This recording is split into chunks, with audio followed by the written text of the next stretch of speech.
Este episodio es patrocinado por Biobox, el facilitador de reciclaje número 1 en México que convierte tus residuos en beneficios tangibles. ¿Quieres cuidar el planeta y recibir recompensas al mismo tiempo? Es fácil. Solo descarga la app Biobox y ubica la máquina inteligente más cercana a ti. Recuerda que están distribuidas por las calles de la Ciudad de México. Escanea el código QR de la máquina, escanea el código QR de tu envase, deposítalo y acumula puntos que podrás canjear por recompensas increíbles como entradas al cine, recargas telefónicas y hasta descuentos en servicios. Sé parte del cambio y transforma tus hábitos en beneficios. Descubre más y sigue todas sus novedades en sus redes sociales como @bioboxoficial. Biobox, la experiencia de reciclaje simple, gratificante y accesible.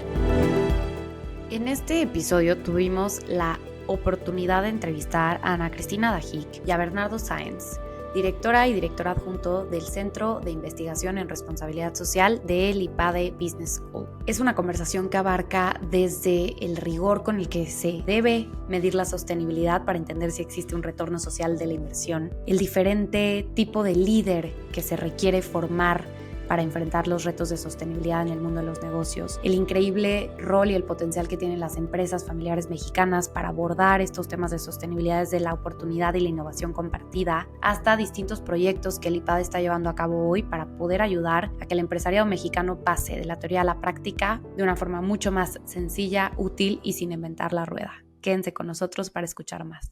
No olviden suscribirse a todos nuestros canales, entre ellos YouTube y todas las plataformas de podcasting, así como nuestras redes sociales. El impacto crea movimiento, solo hay que iniciarlo. Muchas gracias por haber aceptado esta invitación y gracias por venir aquí a Inercia Podcast. Al contrario, muy agradecidos y qué espacio tan relevante en el contexto de la empresa mexicana. Muchas gracias por invitarnos. Oigan, y la verdad es que se me hizo súper interesante estar investigando de ustedes, digo, ya se imaginan, ustedes también hacen podcast, pues para realmente poder aprovechar el perfil que está invitado es importante entender pues desde la formación, las cosas que les importan, que les mueven, entonces sí me eché un buen clavado, ahorita ya lo irán viendo, pero quería empezar con una de las publicaciones que tenían recientemente también, ya no recuerdo bien si era específicamente la cuenta del CIRES, del Centro de Investigación, o tal vez del IPADE directamente, pero de la publicación del Edelman Trust Barometer 2025, ¿no? Y para quien no haya escuchado esta publicación, en realidad lo que evalúa es todo el tema que tiene que ver de la confianza que tenemos en distintas instituciones, las preocupaciones que tenemos en cuanto a distintas situaciones, ya sean pues cuestiones de discriminación, cuestiones de credibilidad, transparencia en general, ¿no? Entonces, creo que este resultado que vamos viendo de esta publicación un poquito viene a confirmar algo que yo creo que muchos ya veíamos venir, pero tiene que ver con que México pues siente que las empresas siguen siendo la institución más confiable, ¿no? Incluso en muchos casos por encima del gobierno, pero al mismo tiempo tenemos este aumento en el temor a la discriminación y a que los líderes nos mientan, ¿no? Entonces, quería empezar por este lado porque creo que yo al final también formo parte de una generación millennial que les diré, creo que yo puedo entender esta lógica de no confiar tanto, dado que estamos rodeados pues de muchas crisis, ¿no? Y de crisis y de personas que a veces sentimos que toman decisiones que parecieran un poco arbitrarias. Entonces, pues quería abrir con esta pregunta un tanto profunda de cómo consideran ustedes que debería evolucionar pues este liderazgo empresarial, ¿no? Para realmente poder recuperar la confianza y un concepto que en uno de los artículos que publicaron ustedes llamaban este liderazgo genuinamente humano, ¿no? ¿Cómo le hacemos? Pues me encantará, gracias Pau, me encantará escuchar, la verdad me interesa escuchar a Bernardo porque es experto en el tema. Yo simplemente, antes de escucharlo a él, mira, en el contexto mexicano, donde hay tanta fragilidad, y ya lo decías tú, este recurso de Edelman es valiosísimo, lo que hemos visto es que las empresas pueden reaccionar de tres formas ante un contexto frágil. Uno es imitando las fragilidades del entorno. Entonces, una empresa puede decir, oye, ¿sabes qué? Hay mucha corrupción ahí afuera, entonces yo voy a hacer un espejo y hacia adentro soy corrupto también porque es lo que está sucediendo en el entorno. Hay empresas que incluso pueden distorsionar la fragilidad y hacerla peor hacia adentro. Son las menores, por fortuna. Y hay otro tipo de empresas que me parece que es la que recae en este tipo de humanismo, que son las que buscan transformar este contexto de fragilidades en oportunidades para mejorar su empresa y el entorno. Entonces, yo lo que creo es que este estudio de Edelman lo que nos da son pistas para entender del entorno de fragilidad que hoy vive México, que además está muy vinculado a la conversación de democracia. Eso nos tendrás que invitar a otro episodio a hablar de sostenibilidad y democracia, porque es un tema que abordamos muy poco y es muy relevante. Pero en ese sentido, me parece que las empresas que logran redefinir este liderazgo, buscando transformar un contexto que puede verse como obstáculo en oportunidad, son aquellas que le apuestan a este tipo de liderazgo. No sé, Bernardo, tú desde tu experiencia del sector social, ¿cómo lo ves también? Pues de acuerdo, y mil cosas que decir, ¿no? Qué buena pregunta para abrir, porque entra a lo más profundo del asunto, ¿no? Y como bien dices, Paulina, colaboramos con Edelman en la presentación de este reporte que tienen, que es además muy riguroso y que tiene un componente también comparativo, ¿no? Con otros países, que lo hace también muy interesante. Y los datos para México, creo que un poco haciendo eco de lo que decía Ana Cristina, demuestran que a pesar de que nosotros en la conversación escuchamos esta mala reputación de la empresa o del empresario, en el fondo, ya de manera comparativa con otras organizaciones sociales, con el gobierno, con los medios, el empresario a lo mejor ni siquiera sale tan mal parado. Pero tenemos que también partir desde el hecho de que México es un país en el que en general tenemos un capital social muy bajo, es decir, confiamos muy poco entre nosotros, confiamos poco en las instituciones. Como bien decía Ana Cristina, a veces el contexto social ya tiene unos déficits, unos huecos que deja el Estado, corrupción, impunidad, pobreza, marginación, etcétera, que hace que el tema de la confianza pues, sea muy, muy importante. Específicamente en el tema de liderazgo, esto como dando una visión general, yo creo que la reflexión que nos llevábamos de Edelman en el IPADE y de lo que hemos estado hablando, lo que mencionabas, Paulina, como ese liderazgo genuinamente humano, por así decirlo, tiene que ver con quizás la conexión emocional que los líderes generan con las personas. Nos estamos dando cuenta que la gente está harta de líderes tanto empresariales como políticos que se ven falsos, que se ven de marketing, que dicen mucho, pero en el fondo no parecen entender su realidad cotidiana. Y lo vemos en el ámbito político, ¿no? Con el mismo gobierno de México en este sexenio y en el anterior. Es decir, los mensajes conectan profundamente con la mayoría de las personas. Más allá de los resultados, más allá de los estudios más empíricos o de los programas sociales, etcétera, esa autenticidad es quizás lo que el estudio de Edelman quería decir, es decir, este tipo de liderazgo que se siente como empático y que ojalá realmente lo sea, es el que se está buscando sobre todo. Y quizás por añadir una cosa más, creo que es especialmente urgente en la época de la inteligencia artificial o del desarrollo como acelerado de contenidos.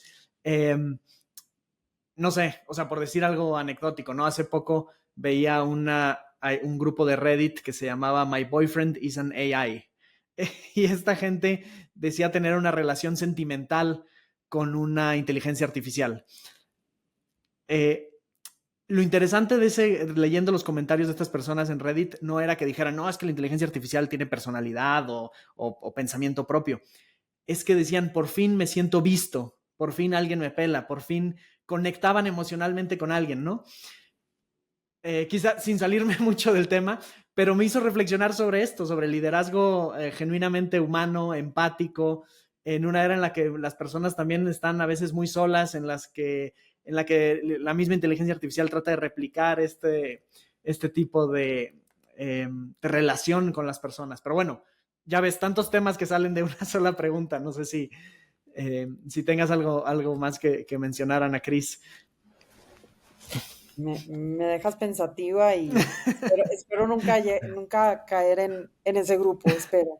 pero hay mucho, pero hay mucho. Sí. No, y en una entrevista recientemente hablaba con un emprendedor social, ¿no? Que seguramente ustedes también han tenido de cerca y es un espíritu bien resiliente, ¿no? Y como muy comprometido y muy alineado a lo que también en este artículo digo, todo lo que vaya mencionando se los vamos a poner aquí para que puedan luego meterse al detalle, pero me encantó esta parte en la que se mencionaba un liderazgo que conecte con la vulnerabilidad, el sentido de Ujú. trascendencia, que escuche con profundidad y sea capaz de empatizar con los dolores reales de las personas.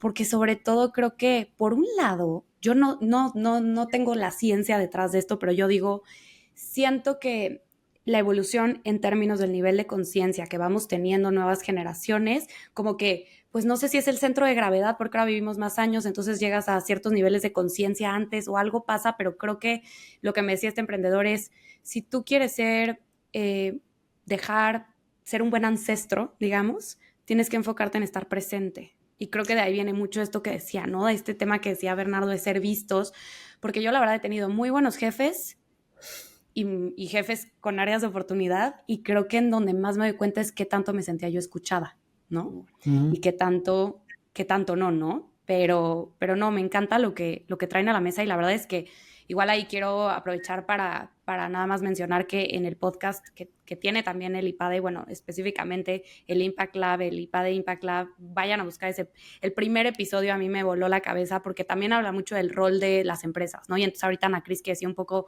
una empresa puede reaccionar de 3 formas distintas y ahí se toca, bueno, distintas perspectivas, pero creo que les va a fascinar. Eh, y moviéndonos un poco más hacia la agenda política, ¿no? Sé que ustedes también tienen bastante formación e interés en temas en general de política, política pública, ética en general. Y pues sí, ¿no? Justo decía ahorita Ana Cristina, estamos en un contexto global en el que hay un poco de todo, ¿no? O sea, tanto a nivel nacional, muchas crisis que estamos viviendo, pero también a nivel global y específicamente en materia de sostenibilidad ha sido un año de mucha resistencia, de mucho ataque, ¿no? De mucho juicio en cuanto a que si lo que estamos haciendo tiene algún sentido. Sobre todo, ¿no? Por ejemplo, del gobierno de Estados Unidos en términos de salirse del Acuerdo de París, lo que eso representa, ¿no? Los 11,000 millones de dólares en financiamiento para el combate al cambio climático. Y creo que ahí es en donde otra vez, ¿no? O sea, entra el tema de la empresa. O sea, sabemos que el tema de las negociaciones multilaterales es importantísimo y tiene que seguir sucediendo y que siempre van a haber contraposiciones. Pero, ¿cómo creen ustedes también que las empresas digamos, distintas posiciones de liderazgo en México pueden realmente evitar caer en esta narrativa de algo, les digo, todo esto son también sus palabras, ¿no? Pero algo que escuché en sus episodios en los que decían es que a Donald Trump le ha funcionado también este discurso porque de alguna manera tal vez agendas anteriores se llegaron a sentir como impuestas, ¿no? Entonces cuando viene alguien y nos dice, esto que llevas haciendo tanto tiempo está fatal, está muy mal, no, es poco probable que lo recibas bien, ¿no? O sea, es poco probable que digas, ah, bueno, mejoremos en conjunto. Entonces, regresando a la pregunta, ¿cómo creen ustedes que se puede evitar que tanto las empresas como los líderes que estamos tratando de construir futuros más, economías más sostenibles, pues sí podamos redefinir esta sostenibilidad de una manera que en realidad conecte con la sociedad y un concepto que también tú mencionabas mucho, Ana Cris, de innovar en beneficio común, innovar en beneficio de la sociedad? Muy buena. Mira, es algo, Pau, que ahorita le preocupa mucho a la empresa. Es decir, en los foros en los que nosotros tenemos oportunidad de conversar y coincidir con la comunidad empresarial mexicana, esta pregunta es una pregunta que hoy le preocupa, ¿verdad? Convivimos mucho, por ejemplo, con el sector agroalimentario. Entonces, el sector agroalimentario nos presenta estas inquietudes de qué hacemos, o sea, seguimos la agenda, no seguimos la agenda, invertimos, no invertimos, hacemos... Y a ver, lo que nosotros primero validamos mucho esta incertidumbre porque no es sencillo. Esta conversación desde sus orígenes ha sido una conversación profundamente ideológica y eso es algo que quienes estamos metidos, a ti te tocará también vivirlo en carne y hueso. Siempre ha sido ideológica, siempre ha habido péndulo, siempre han habido tendencias y entonces lo que nosotros proponemos es que efectivamente hay que tener un optimismo con cautela, pero es una gran oportunidad para las empresas para poder tener claridad de qué es lo permanente y qué es lo temporal de la conversación. Y entonces, una de las tendencias hoy de la conversación de sostenibilidad, que seguramente tú lo ves también dentro de los distintos grupos con los que conversas estos temas, es el regreso a lo local. Hoy la unidad local de implementación de la sostenibilidad está teniendo un auge importantísimo. ¿Por qué? Porque nos empezamos a dar cuenta, por ejemplo, en términos, tú hablabas de este lente de innovación regulatoria, por ejemplo. Hoy nos empezamos a dar cuenta que muchas de las regulaciones a fuerza tenemos que tener una voz. 98% de las empresas mexicanas son pymes, entonces necesitamos esa voz dentro de los foros relevantes diciéndonos qué sí funciona y qué no funciona en materia de sostenibilidad. Entonces, a pesar de que el contexto hoy es difícil, sí es una gran oportunidad para que las empresas que quieren tomarse esta conversación en serio, que son cada vez más, y yo siempre insisto en echarle porras a la comunidad empresarial mexicana que sí quiere hacer las cosas mejor, en repensar cómo se ve esta sociedad sostenible, en repensar cuál es el rol de sus modelos de negocio bajo sus términos. Hoy ya la excusa de lo que tú decías, me están imponiendo, bueno, pues qué gran oportunidad si es que empieza a verse que esto se mueve un poco para que la propia empresa mexicana tome las riendas de la agenda de sostenibilidad, tenga una voz y se imagine cómo sus modelos de negocio pueden ayudar a construir esta agenda, ¿verdad? Que suena muy soñador y suena, pero lo estamos viendo, ¿eh? O sea, estamos viendo a la empresa mexicana reaccionar en muchos casos de forma muy optimista y con mucho pragmatismo y expertise desde la unidad local. Yo estoy totalmente de acuerdo con lo que dice Ana Cris y además creo que pone el foco en algo importante y es que esta conversación no sucede de la misma manera en México que en Estados Unidos, que en el resto del mundo. Es decir, hay una discusión quizás mucho más global o de países desarrollados en la cual hay esta reacción populista a una agenda que se ve como impositiva por las élites, etcétera, ¿no? Y en México estamos dando unos primeros pasos, pero claro, somos víctimas de ese péndulo que se mueve en el debate internacional. A mí me parece que es clave, y quizás esto ya casi repitiendo lo que mencionaba Ana Cristina, es que se ligue, o se entienda cómo la sostenibilidad va de la mano del desarrollo, no de las limitaciones, y cómo también hacer entender al sector público, ¿no? Cómo desarrollar incentivos para, digamos, que vayan de la mano de no solamente como una imposición literal de a la empresa mexicana, sino, como bien lo decía Ana Cristina, ¿no? El desarrollo de oportunidades de negocios, ya sea en la cadena de valor con Estados Unidos o en el mismo ámbito local de la empresa mexicana. Y quizás una cosa más tiene que ver con la respuesta anterior y es quizás más abstracto, pero es que esta agenda se entienda con autenticidad, es decir, con una narrativa transparente, con una narrativa que demuestre los verdaderos trade-offs, beneficios y también los posibles problemas que puede enfrentar, no simplemente como una panacea, no simplemente como algo que va a avanzar porque va a avanzar. Y bueno, y eso requiere también un reto muy grande que es la educación del empresariado, la educación de los profesionistas y de los técnicos para entender lo que implica el desarrollo sostenible. Otra vez muchísimos retos. No, y creo que al final es un balance, ¿no? Porque el tema de la imposición, yo ahorita, por ejemplo, veo, ¿no? Al final a mí me toca trabajo en una firma, entonces muchas veces llegan a nosotros pues porque ya vieron que aquello que era voluntario hoy ya es obligatorio, ¿no? Entonces yo a veces digo, pues si no hubiera sido obligatorio, probablemente no hubieran llegado a lo voluntario porque pues aunque sí tenemos una gran propuesta, una oferta de valor más de estrategia e innovación, creo que a veces, y tiene sentido, ¿no? O sea, el empresariado está muy ocupado en malabarear tantas y tantas cosas que siento que a veces esa, digamos, no lo quiero decir como mi posición, pero esa regulación hace que llegue a la conversación un tema que anteriormente no estaba, que llegue tal vez una medición de brecha salarial de género que antes no hubieras hecho y entonces ya tienes un dato.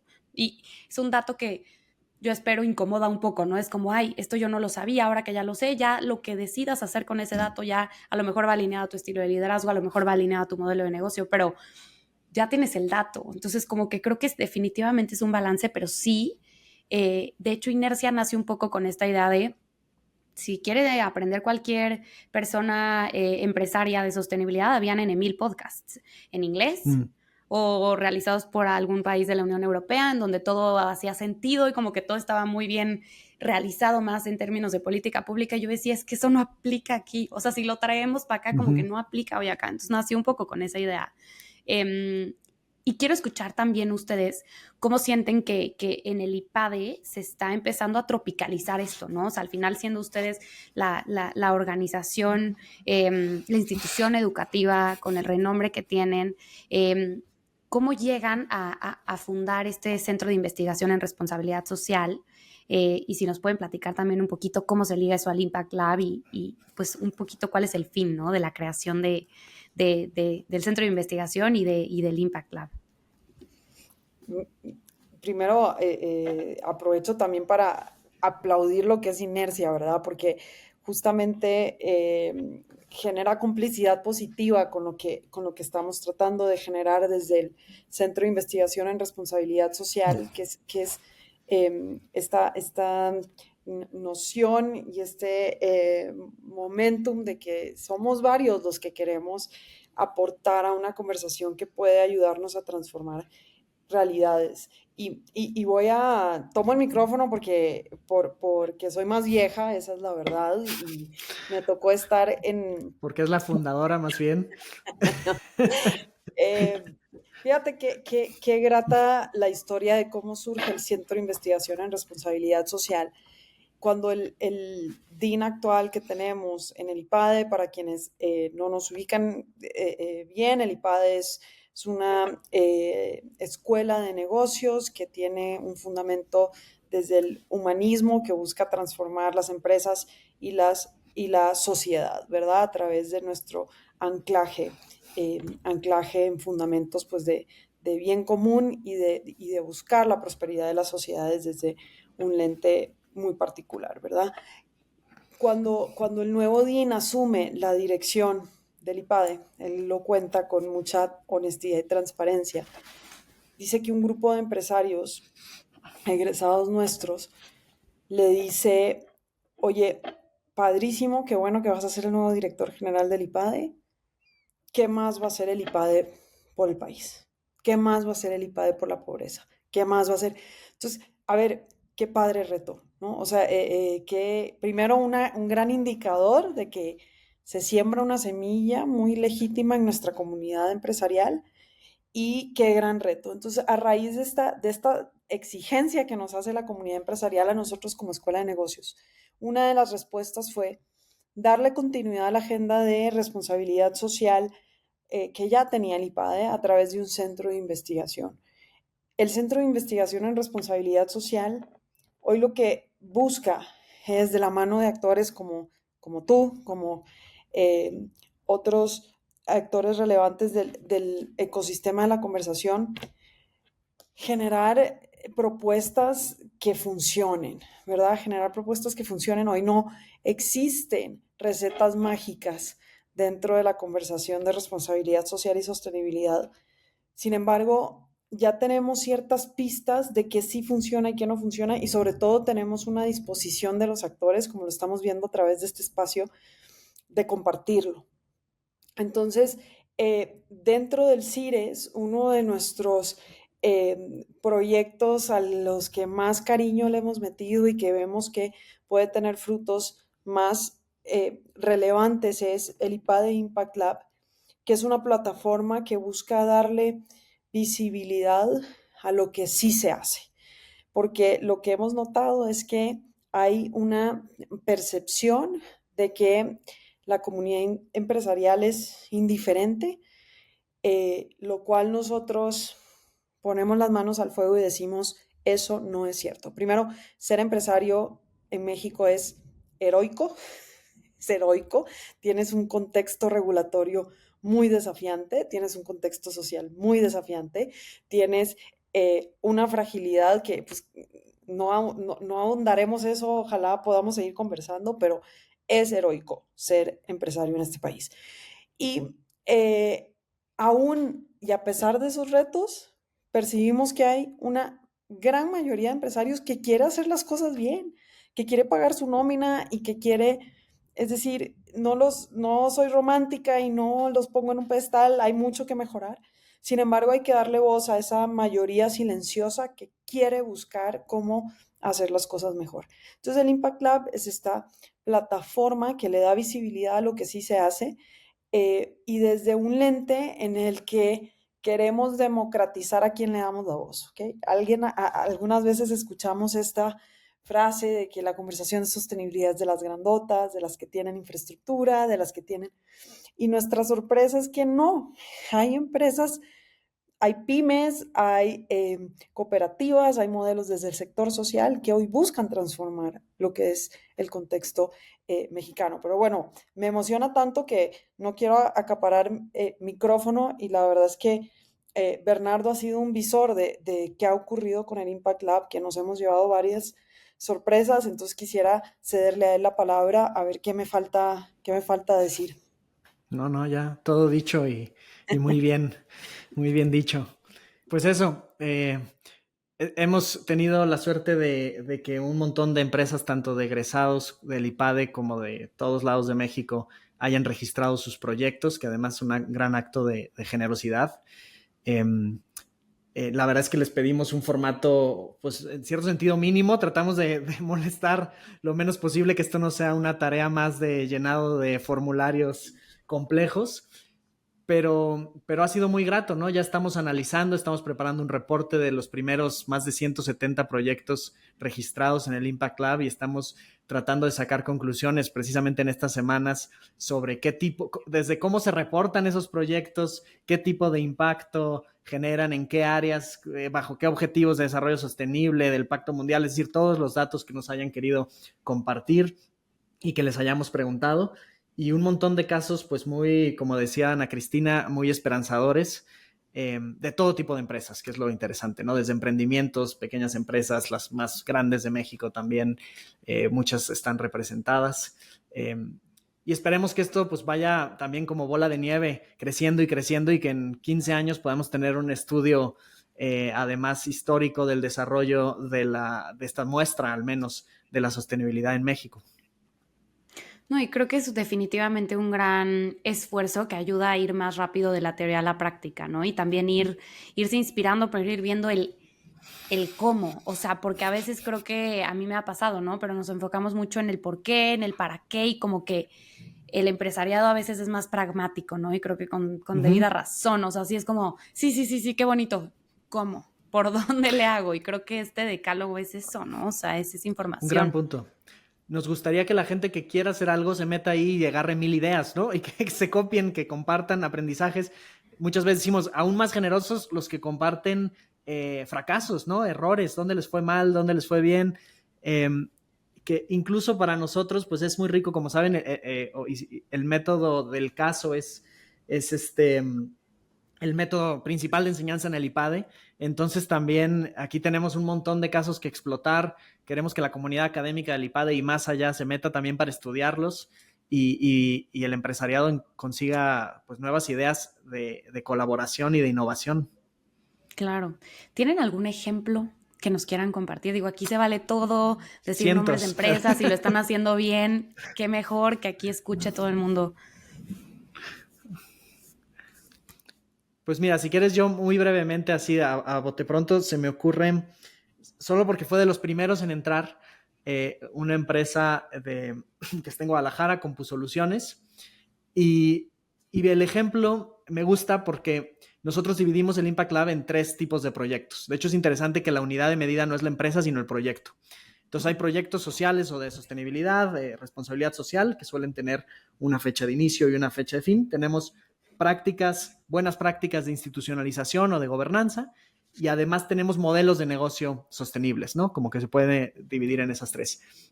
Y hablando con estas personas de CompuSoluciones, tenían un gran proyecto en el cual ellos vieron que había algunos colaboradores que vivían en situaciones poco dignas, es decir, su casa ya estaba en condiciones deplorables o no tenía infraestructura, no tenía buen drenaje, no tenía... Y decidieron que iban a ir ellos mismos como colaboradores a remodelar con materiales que iba a donar la empresa las casas de algunos de los colaboradores. Eso nos pareció genial. Pero lo interesante es cómo llegaron a ese proyecto, y es que ellos ya tenían toda una estructura institucional, una buena práctica de comités, de votos, muy democrático, mediante la cual los mismos colaboradores decidían cuál iba a ser el proyecto de responsabilidad social que iban a hacer con ciertos recursos. Entonces decíamos, qué bien, porque además quizás lo replicable no es el ir a arreglar la casa, lo replicable es el método mediante el cual decidieron ir a arreglar la casa. Entonces me gustaba porque ahí había dos proyectos en uno, por así decirlo, ¿no? No sé, Ana Cris, si tú tengas algún otro que te venga a la mente. Mira, hemos tenido de todo. Hay uno en particular que además lo traigo a la mesa porque es una empresa mexicana y es una empresa que está en el sureste operando, es una desarrolladora inmobiliaria. Y lo interesante de este caso se llama Vivo Grupo Inmobiliario, y ellos tienen un programa de sostenibilidad y responsabilidad social que se llama Convivencia. Y es bien interesante porque este programa, ellos se dan cuenta, es vivienda de interés social, y entonces empiezan a darse cuenta que a la hora de entregar la vivienda con el grupo poblacional con el que trabajan, dadas las condiciones de vulnerabilidad en las que viven, pues empiezan a notar que no solo se trata de entregar esa vivienda, ¿verdad? Es la decisión patrimonial más importante de estas familias, cuando estás hablando de estos niveles socioeconómicos, y que muchas veces las condiciones de entrega de vivienda de interés social se pueden convertir en un obstáculo para que estas personas tengan movilidad social. Entonces, lo que hace Convivencia es una plataforma de construcción de tejido social que transforma el modelo de negocios de la empresa. Es decir, a partir de Convivencia se cambia la misión de la empresa y se pone en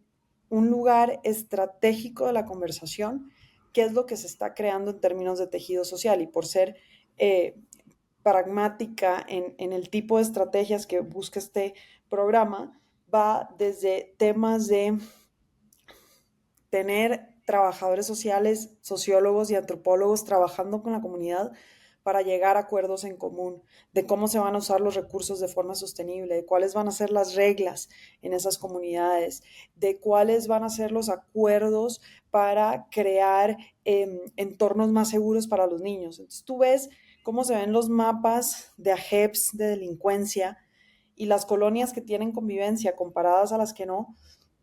Es impresionante el resultado, porque se está construyendo tejido social. Entonces tú dices, esto es una empresa mexicana que nadie le está exigiendo nada, que lo está haciendo y que ha transformado el modelo de negocio a partir de esto. Como esos, por fortuna, tenemos casos sensacionales de empresas que la han regado, por supuesto que la han regado, pero que tienen una disposición genuina de contarnos cómo y de además ayudar a otras empresas a sumarse a esta conversación. Algo que les preguntamos a quienes son generosos y participan en el Impact Lab es cómo nos podemos involucrar.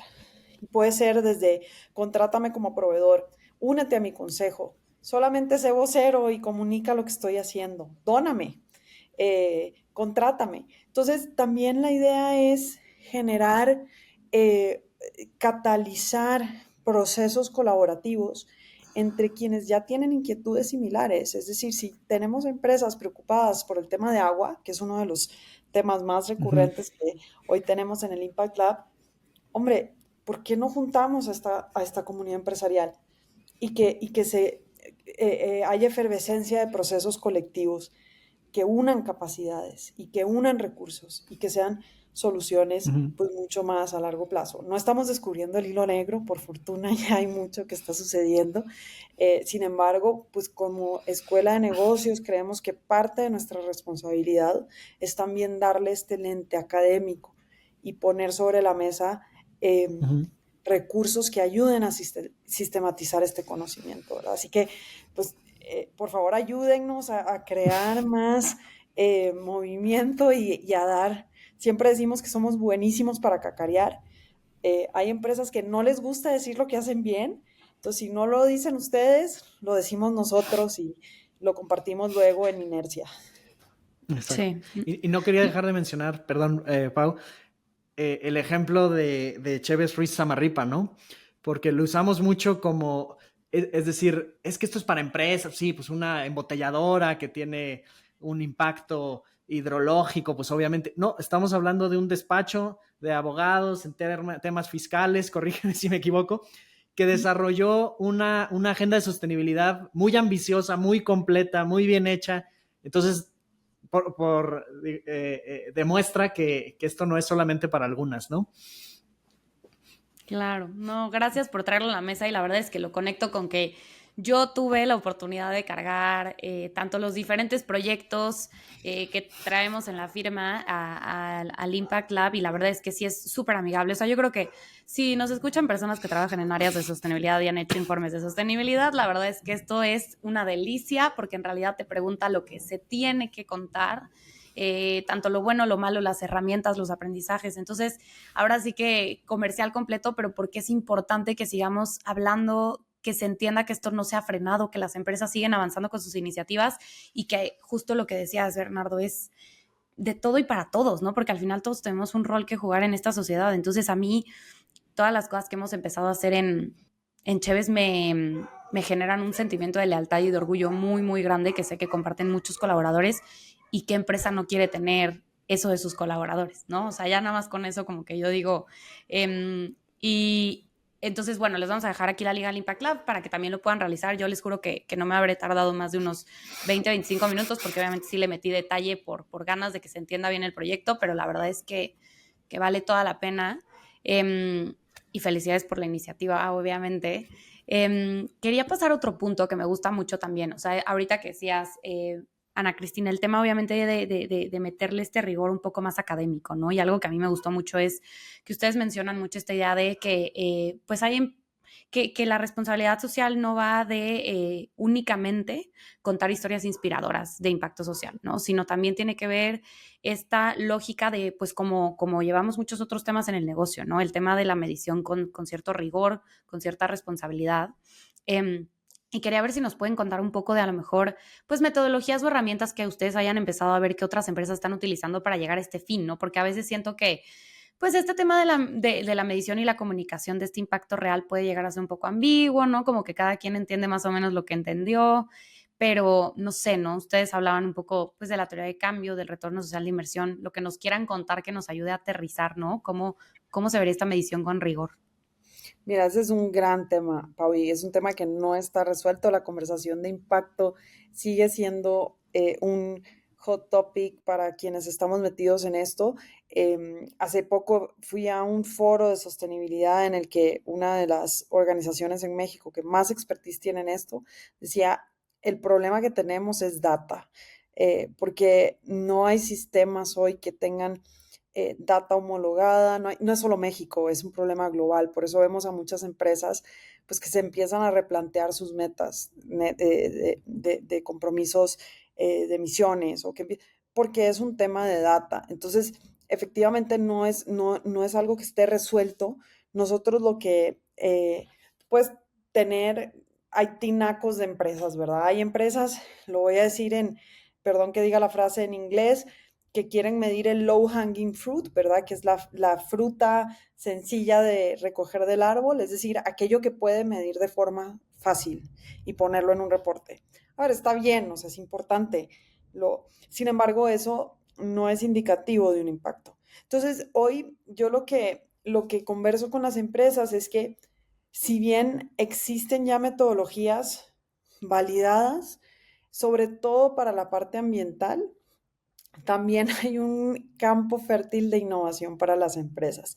La conversación de sostenibilidad tiene un peso, el pilar ambiental tiene un peso sobresaliente respecto a los otros pilares por muchas razones. Sin embargo, hemos también tenido gratas sorpresas de empresas que les interesan mediciones mucho más integrales. Entonces, tú ya ponías sobre la mesa dos de los lentes que nosotros le ofrecemos a las empresas. Uno es su modelo de teoría de cambio vinculado a un modelo pues, de una lógica de marco lógico que nos permite darle congruencia a intervenciones sociales o ambientales. Y otro es el retorno social de la inversión, que eso es una metodología muy rigurosa y que lo que te permite hacer es asignarle un valor monetario cuantificado a la intervención social o ambiental que tú estás buscando. Es una metodología muy útil porque permite traducir a un idioma que todos entendemos, que es el monetario, los resultados que están teniendo ciertas intervenciones. Entonces, ahí el llamado a las empresas sería no abrumarse por la conversación, es decir, la medición de impacto puede ser tan sencilla y austera como se tenga la infraestructura la empresa de hacerlo y puede ser tan sofisticada y rigurosa como la empresa tenga la infraestructura para hacerlo. Yo creo que ahí lo importante es que la empresa lo tenga en el radar, lo empiece a conversar y se aleje de un lente instrumental de la conversación, porque cuando es llenar reportes por llenar reportes y no se usa desde una visión de construcción de capacidades, se vuelve una pesadilla para quienes están en la empresa implementándolo. No sé tú, Bernardo, desde los proyectos que hemos hecho, si lo ves así o percibes qué me falta decir. No, estoy de acuerdo. Creo que algo clave que acabas de decir es que lo tengan en el radar, porque nos damos cuenta en las conversaciones que muchas veces no está en el radar. Es decir, hacen algo y ahí murió y qué es lo siguiente, ¿no? O tenemos este proyecto en tantos años, jamás nos hemos preocupado por medirlo o obtener retroalimentación más rigurosa o por ver cómo se puede replicar, cómo se puede mejorar o hacer más eficiente. Entonces, el simple hecho de traerlo a la conversación, la medición de impacto ya es una ganancia.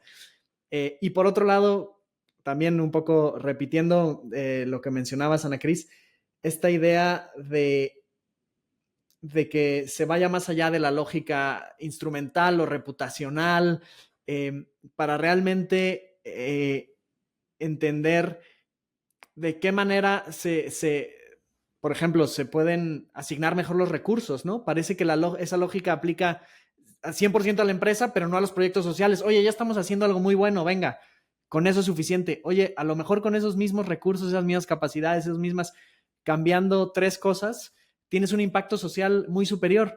Y parece que la lógica de la eficiencia y del retorno de la inversión no se aplica necesariamente a lo social, se da por bueno, ¿no? Ya por visto. Entonces creo que también ahí podría haber espacio para un cambio cultural, un cambio en la manera en la que se piensa en el impacto social de la empresa.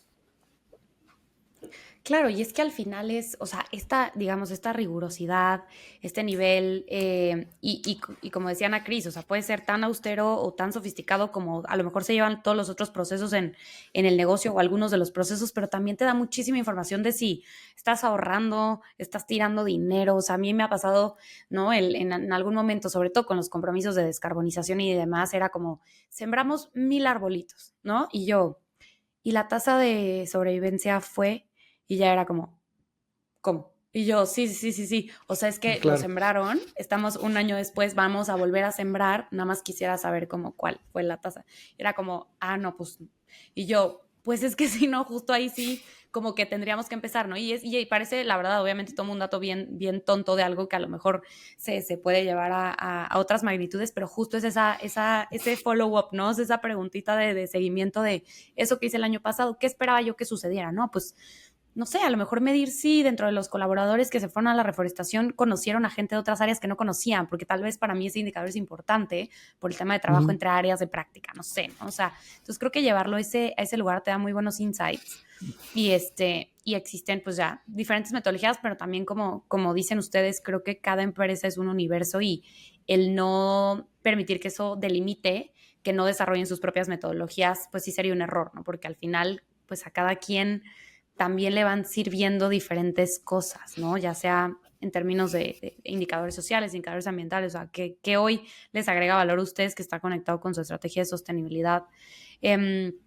Y pasando ya a los últimos 2 temas de la entrevista, para no alargarnos tampoco tanto, no les quiero robar más tiempo del que teníamos, pero creo que algo que llama mucho la atención, sobre todo, es cómo las diferentes instituciones educativas, sobre todo ustedes siendo una escuela de negocios, están abordando esta lógica de formar a los líderes, en su caso también sobre todo a niveles directivos, para asumir los nuevos roles de sostenibilidad, ¿no? Esta lógica de la demanda de carreras verdes, y no me refiero a puros ingenieros ambientales, sino más bien me refiero a profesionistas de muchas carreras que pueden abordar estos retos de sostenibilidad.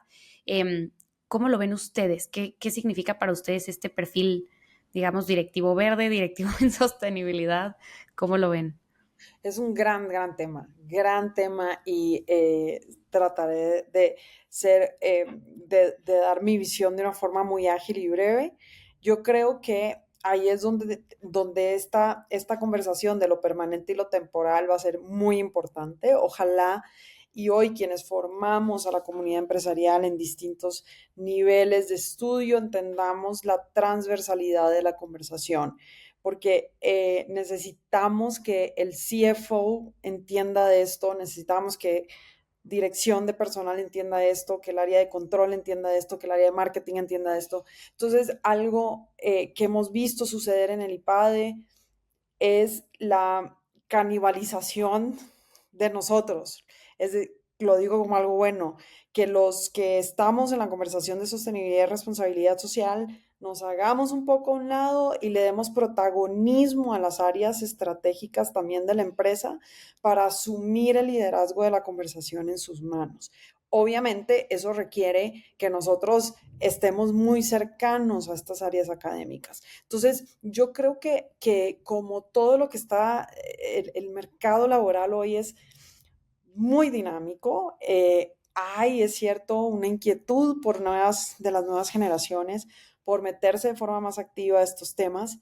Yo daría 2 puntos finales. Uno es ejercer el lente formativo en el tema de carreras, llamémosles carreras verdes, carreras en sostenibilidad y responsabilidad, con anclajes muy firmes, es decir, no sobretecnificar la formación. Yo creo que eso es importante, es decir, que no se vea únicamente como una conversación enfocada en regulación, en procesos técnicos, es que son importantes y hay que saberlos, pero yo apelaría a formar criterios mucho más sólidos.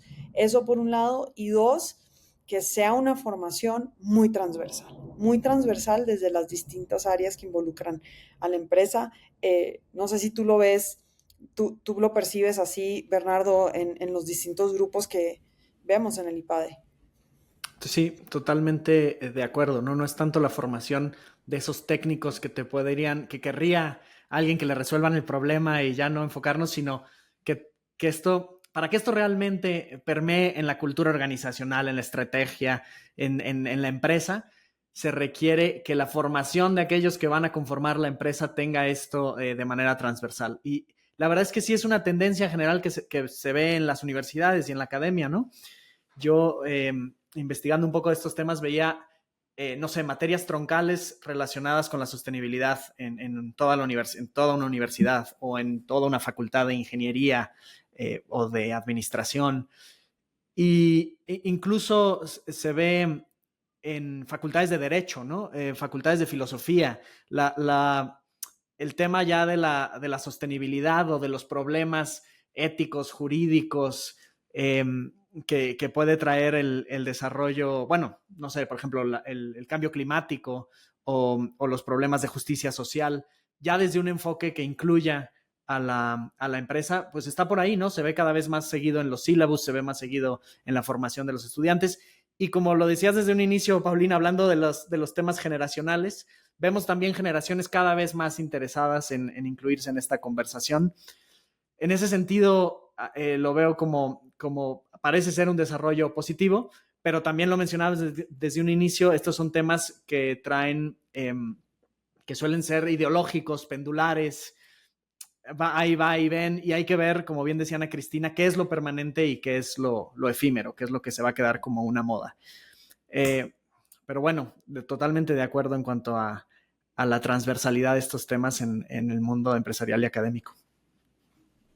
Sí, no, completamente. Y creo que ahí también en un episodio de su podcast con Edgar de Expo, director general, él lo que decía es, cuando tú ves que un directora general o alguna persona en una posición de liderazgo conoce de estos temas, más bien es súper evidente cuando sí, cuando no. Y no es que tengamos que estar todos de acuerdo, pero al menos tenemos todos que entender para ya después ahí armar nuestros debates, ¿no? Pero al menos saber de qué estamos hablando, y por eso esa transversalidad creo que es clave.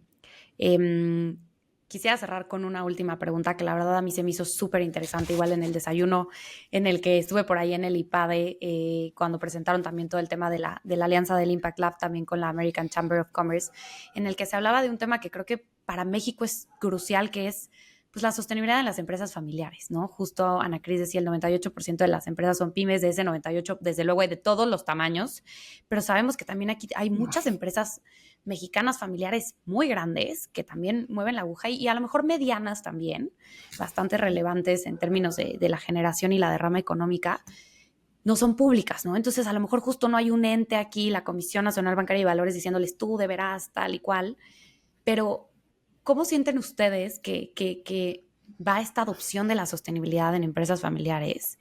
Y pues para cerrar, ¿qué tiene que pasar para que cada vez pues, más empresas familiares integren esa sostenibilidad? Pues a lo mejor desde este lente de un legado intergeneracional, ¿no? Porque creo que esa es también la parte, la esencia de una empresa familiar. Esa es una gran conversación, gran conversación. Lo que sucede, las empresas familiares en México, yo siempre digo que son un corazón que hace palpitar a mucho del dinamismo empresarial del país, sobre todo en ciertas regiones, ¿verdad? Entonces, es interesante ver cómo está migrando la conversación, ya lo decías, entre generaciones. Tienes empresas que hoy empiezan a ver cómo estas figuras de fundadores de la empresa, que son muchos de estos grandes nombres que hay en el contexto mexicano de la responsabilidad social, ¿verdad? Que a muchos se nos vienen nombres y apellidos a la cabeza. Hoy esos grandes nombres y apellidos empiezan ya a ver su legado permearse en segundas, terceras, cuartas generaciones que enfrentan una tensión interesante. Por un lado, quieren seguir el legado familiar, ¿verdad? Dicen, para la empresa familiar, el tema de la filantropía, por ejemplo, es corazón de la empresa. Sin embargo, hoy yo necesito institucionalizar y necesito que sea una conversación que esté inmersa en el modelo de negocios de la empresa. Entonces, yo creo que para estas nuevas generaciones es una gran oportunidad para ver cómo mantener vivo ese legado, pero con una conversación que responda a las necesidades de los tiempos, ¿verdad? Y es complejo porque las nuevas generaciones de las empresas familiares reciben bombardeos de información de cómo sobretecnificar la sostenibilidad. Entonces, muchos, por ejemplo, nos dicen cosas como, no, es que ya la filantropía está muerta y ya eso no. Y eso también puede ser peligroso, ¿verdad? Porque la filantropía cumple un fin en sí mismo y para los modelos empresariales en México también cumplen un rol. Entonces, yo creo que es una gran oportunidad para las nuevas generaciones, que hay quienes lo están tomando con mucha ilusión, hay quienes están haciendo un outsourcing de eso, hay quienes lo están utilizando de forma muy astuta para repensar cadenas de valor, cadenas de suministro y trazabilidad. Entonces, yo creo que hay que mantener el ojo puesto en las empresas familiares. Y déjame nada más cerrar para que ya ceder el micrófono a Bernardo. Yo creo que una de las formas a través de las que podemos contagiar a más empresas familiares y pymes en general, ¿verdad? Es a través de un lente de la conversación que emocione por el para qué, es decir, podemos transformar a México a través de esto, pero sobre todo desde un lente de cómo la empresa innova.